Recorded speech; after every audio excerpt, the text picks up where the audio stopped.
Assalamualaikum warahmatullahi wabarakatuh. Di sini saya akan mempresentasikan tugas besar simulasi aliran eksternal melintasi susunan 4 silinder. Perkenalkan, nama saya Andar Zalfa Sandiadenta, NRP 0823040011 dari Teknik Perpipaan 4A. Daftar isi, berisi 1 deskripsi, 2 domain geometri, 3 meshing, 4 kondisi batas, dan yang terakhir hasil simulasi. Deskripsi.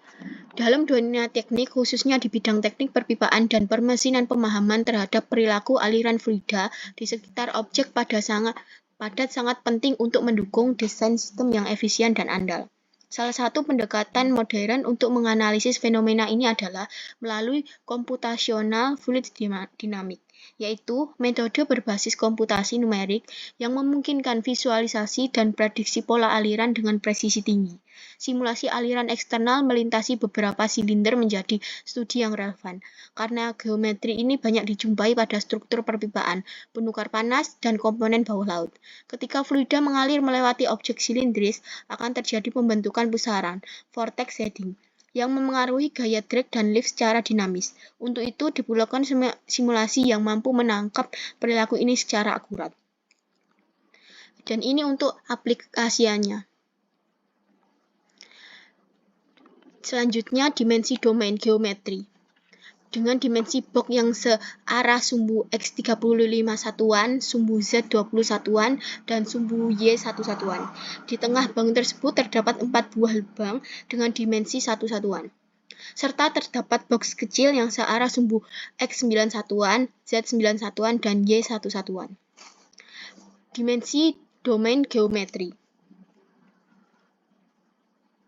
Di sini hasil pengumpulan dimensi saya. Untuk angle-nya itu dan derajat sudah sesuai dengan ketentuan, dan untuk length-nya juga sudah sesuai dengan ketentuan. Untuk selanjutnya ada submesh. Untuk submesh 1, max size-nya ada 1, min size-nya 0,05, dan fineness-nya very fine. Untuk local size-nya menggunakan add cylinder 123 dengan nilai 0,025, face small, depan 0,05.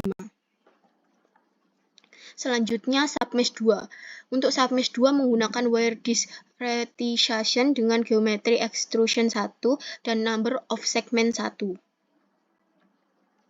Selanjutnya submesh 3. Untuk submesh 3 sama seperti submesh 2, tapi yang membedakan di sini menggunakan extrusion 2. Selanjutnya ini hasil meshingnya, dan untuk hasil meshingnya itu totalnya 54.924. Selanjutnya, setelah melakukan meshing, kita compute. Maka hal yang kita lakukan adalah mengekspor ke file UNV. Lalu selanjutnya akan kita running ke OpenFOAM. Selanjutnya kita masuk ke kondisi batas. Kondisi batas ada di OpenFOAM untuk bundari. Hasil dari inputan di OpenFOAM menghasilkan data seperti di layar. Untuk datanya sendiri, depan, belakang menggunakan tipe empty, outlet, inlet menggunakan tipe patch, untuk atas bawah menggunakan tipe simetri.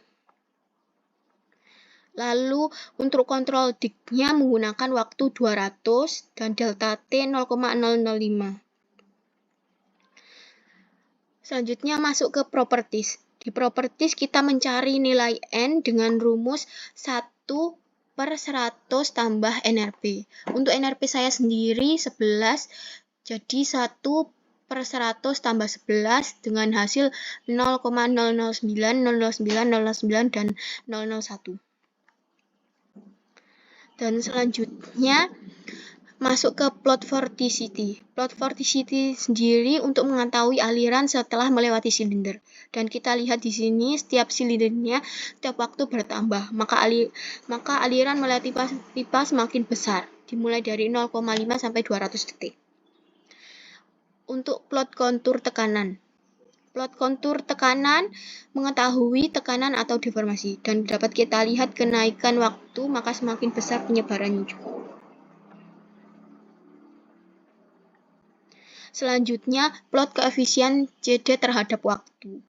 Plot koefisien CD terhadap waktu menunjukkan semua silinder polanya berbeda-beda dan yang memiliki nilai paling tinggi terdapat di silinder 2 dan yang paling rendah ada di silinder 3.